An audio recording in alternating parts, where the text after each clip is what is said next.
Hey everyone! Today I'm going to show you how to bypass factory reset protection on any Android phone. The best part? It's completely free and really easy to do. You know when you reset your phone and it asks for your Google account? Well, with this method, we can bypass that step and gain full access to the phone. I've successfully done this on over 100 Android phones. I'll guide you step by step through the process, so don't worry if you're not a tech expert. Just follow along and soon you'll be able to unlock any Android phone without any hassle. So let's get started. Okay, so the next step is to use this website to remove the factory reset protection lock from your Android phone.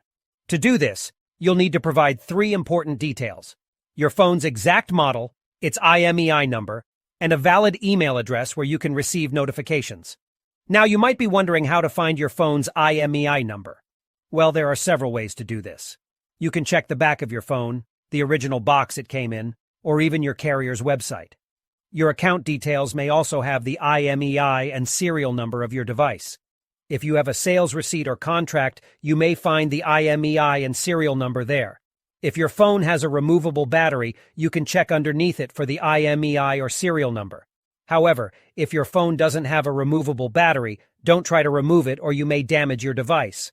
Once you have your phone's IMEI number, you'll need to fill out a simple form on the website with your phone model, IMEI number, and a valid email address. This is where you'll receive a notification when the factory reset protection has been removed.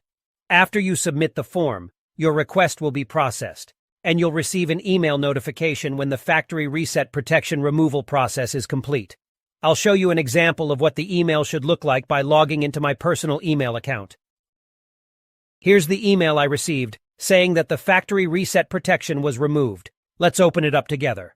The message confirms that the factory reset protection has been removed, so all you need to do now is restart your phone.